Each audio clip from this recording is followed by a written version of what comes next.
tentang surat Al-Kautsar. Di situ disebutkan adalah nikmat yang banyak. Berkaitan juga mungkin dengan kehidupan sehari-hari yang kita alami ya. Ada senang, ada sedih, ada sakit, ada sehat, ada kaya mungkin, ada yang miskin, ada berhasil, ada gagal. Semuanya kan sebenarnya dalam bentuk koridornya tuh sebenarnya Allah berikan nikmat. Karena semuanya dalam bentuk kebaikan sebenarnya. Apa yang kita bisa bedah dari surat ini atau ayat ini terkait dengan konteks nikmat yang banyak? Tafadhol Pak Kiai. Baik, bismillah, walhamdulillah, wassalatu wassalamu ala rasulillah, amma ba'du, Mbak Mira ya, dan para pemirsa dimanapun Anda berada. Inna a'tayna kal kautsar. Sesungguhnya kami telah memberikan kepada engkau ya Muhammad al-Kautsar. Dari sisi etimologi, al-Kautsar itu wazan fa'alun. Dalam gramatikal bahasa Arab itu tidak dikenal ada wazan fa'alun. Kautsarun itu tidak dikenal. Ini juga menunjukkan bahwa Al-Quran itu mengadaptasi dengan bahasa-bahasa lokal. Jadi fa'alun, kausarun, yang dalam bahasa Arab yang ada itu katsir. Katsir itu artinya banyak. Tapi ini kan bukan katsir, bukan a'tayna kal katsir, tapi kausar. Kausar fa'alun itu kalimatun yadullu ala taksir. Kalimat yang menunjukkan banyak gitu. Ya, fa'alun seperti nafal. Nafal itu orang yang mengartikannya itu adalah sholat sunnah. Nafal, sholat nafal, sholat sunnah. Naufal artinya orang yang banyak melakukan sholat sunnah. Walaupun sebenarnya secara etimologi wazan itu gramatikal bahasa Arab tidak kenal. Jadi ini salah satu ya hasanah dalam bahasa Al-Quran yang mengadopsi bahasa lokal. Apa maknanya kausar? Sesuai dengan katsura wazan apa makna katsura, maknanya nikmatun katsiratun, nikmat yang banyak. Jadi inna a'tayna kal kautsar, sungguh kami berikan kepada engkau ya Muhammad nikmat yang banyak. Itu dari makna etimologi.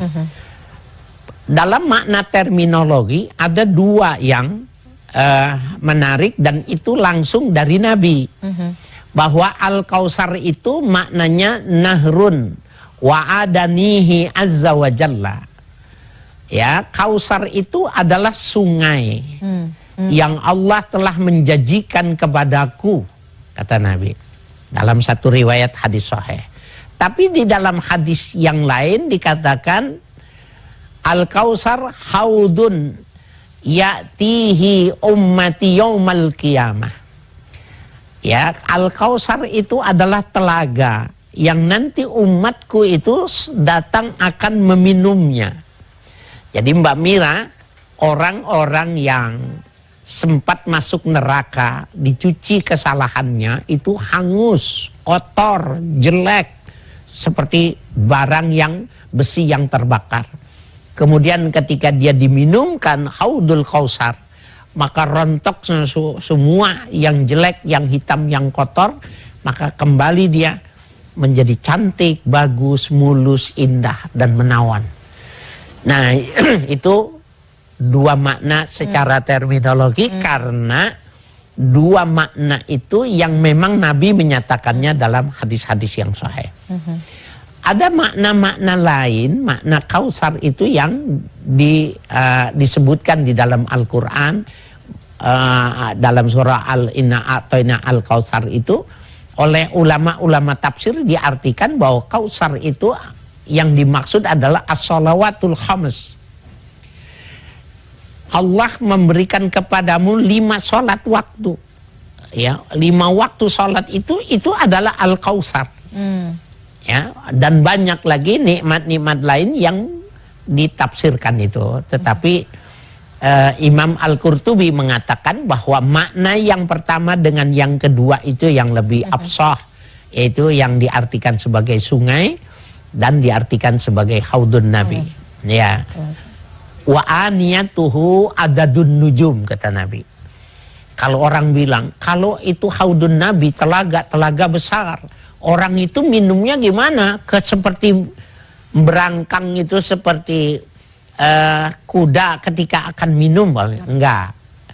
Nabi mengatakan, wa aniyatuhu adadun nujum. Dan gelas-gelas untuk meminumnya itu sejumlah bintang gemintang di langit gitu. Jadi nggak ada orang kehabisan gelas gitu dan lain sebagainya. Itu jadi melimpah ruah. Iya, melimpah ruah. Nah, lalu dari ketika kita anggaplah 3 makna. Makna etimologi nikmat yang banyak, kemudian yang terminologi itu maknanya nikmat yang luar biasa nanti karena kita akan meminumnya.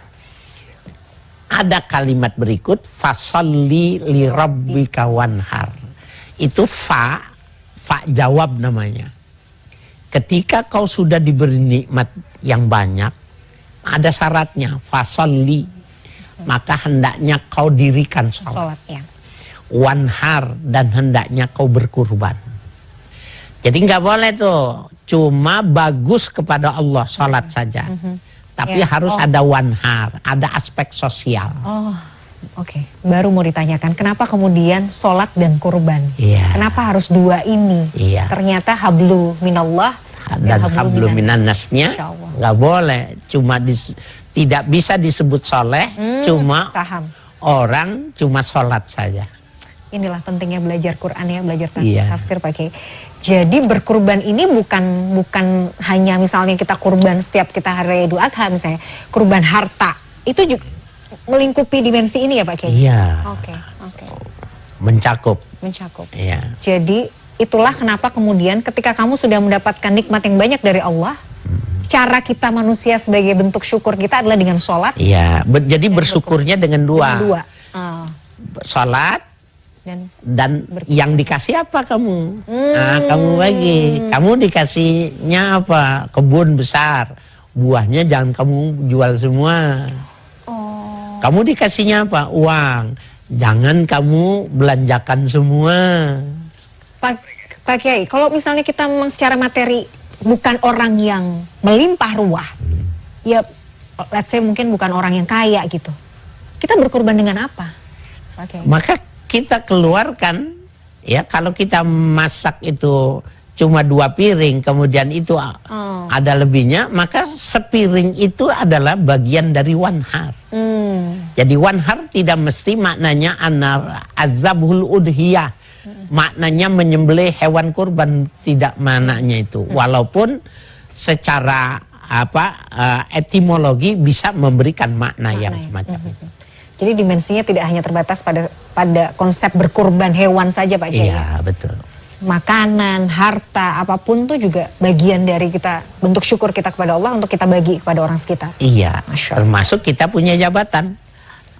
Bahwa kita bisa memberikan kesempatan orang yang punya kapasitas untuk maju, dia yang mesti kita lihat, itu yang mesti dimajukan. Padahal bukan keluarga kita. Jadi meritokrasi. Iya. Jadi nepotisme itu memang tidak dikehendaki gitu loh ya. Menarik sekali. Kalau nanti ini kita bahas panjang ya. Kita break dulu Pak Kiai. Nanti kita lanjutkan di segmen berikutnya. Pemirsa jangan kemana-mana. Gapai Kemuliaan masih akan kembali saat lagi. Tetaplah bersama kami.